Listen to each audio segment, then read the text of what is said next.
اعوذ باللہ من الشیطان الرجیم وَإِلَى مَدْيَنَ أَخَاهُمْ شُعَيْبًا، مدین کی طرف ان کے بھائی شعیب کو بھیجا گیا۔ کبھی کبھار قرآن نے انبیاء کے بارے میں جب ان کی قوم کی طرف بھیجا گیا تھا تو بھائی کا لفظ استعمال کیا ہے، اور سورۃ الشعراء میں خاص کر اذ قال لهم اخوهم نوح، جب نوح ان کے بھائی نے ان سے کہا،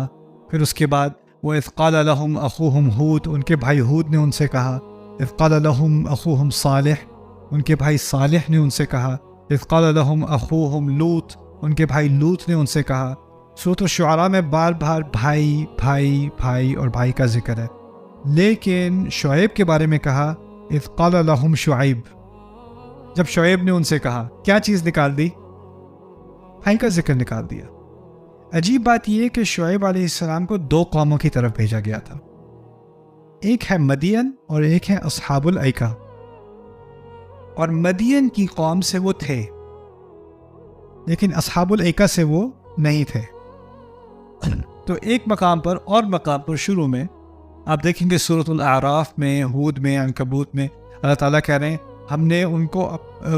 مدین کو ان کے بھائی شعیب سے، اور مدین کی طرف ان کا بھائی شعیب بھیجا، اِلَى مَدْيَنَ أَخَاهُمْ شُعَيْبًا۔ لیکن جہاں ایک مقام پر اصحاب الایکہ کا ذکر آیا، کیونکہ وہ اوریجنلی اصحاب الایکہ سے نہیں ہیں، تو وہاں باریک دقت الاستعمال، وہاں سے اخوہم نکال کے اذ قال لهم شعیب الا تتقون۔ یہ چیزیں لگتی تو بہت آسان سی آبزرویشنز ہیں، لیکن اگر آپ سوچیں ذرا کہ بار بار میں اس کو دہراتا ہوں کیونکہ اس کو ذہن میں رکھنا مشکل ہو جاتا ہے۔ قرآن ہمارے لیے کتاب ہے،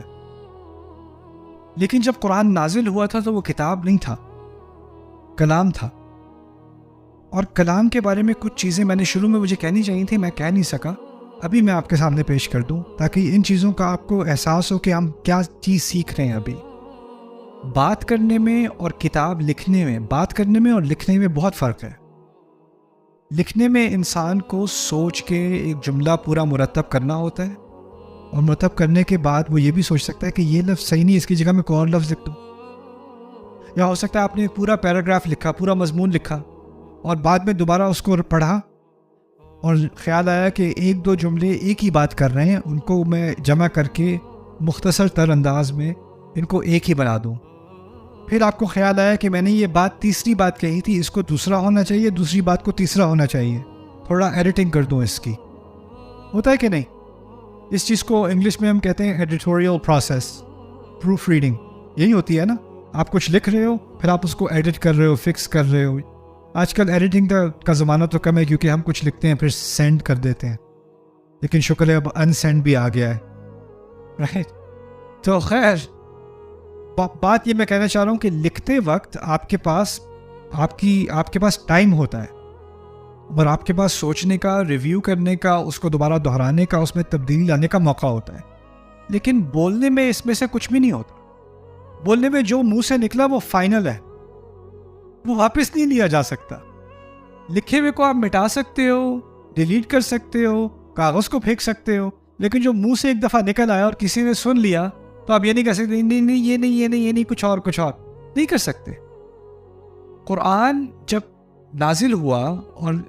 دنیا میں پھیلا، اور عرب میں جو پھیلا، قریش میں جو پھیلا، وہ کتاب کے ذریعے سے نہیں، کلام کے ذریعے سے پھیلا۔ تو رسول صلی اللہ علیہ وسلم ایک دفعہ جو بات کہہ دیں اس میں اب تبدیلی کی کوئی گنجائش نہیں ہے، اور وہ جیسے ہی کہتے ہیں لوگ یاد کر لیتے ہیں، اور پھر یاد کر کے اوروں کو سناتے ہیں، پھر وہ یاد کر لیتے ہیں۔ تو اگر ایک صورت میں بھی ایک لفظ یہاں میرے سے اخوہم رہ گیا، یہاں اخوہم ہونا چاہیے تھا، ٹو لیٹ، اس کی کوئی گنجائش نہیں ہے۔ اور اب ہم 1500 سال بعد وہی اسی کلام کو، جو کلام تھا، اس کو ہم کتابی شکل میں دیکھ کے اب ہم ایک باریک لفظ کی دقت کے بارے میں بحث کرنے کہ یہ لفظ یہاں پر ہے اور یہ لفظ یہاں پر ایسے ہے، تو حیرانگی ہوتی ہے کہ انسان کی صلاحیت میں جو بات کرنا ہوتا ہے نا، اس میں اتنے لیول کا لحاظ رکھنا کہ یہاں پر یہ لفظ ہونا چاہیے، یہاں پر یہ لفظ ہونا چاہیے، یہ ہمارے لیے ممکن نہیں ہے۔ اور جیسے جیسے ہم اس سیمینار سے گزریں گے، خاص کر اس سیکشن میں اور اس سے اگلے سیکشن میں 4 اور 5 میں خاص کر، یہ بات آپ پر بہت زیادہ واضح ہو جائے گی کہ یہ انسانی صلاحیت سے بہت آگے کی چیز ہے، یہ ممکن نہیں ہے۔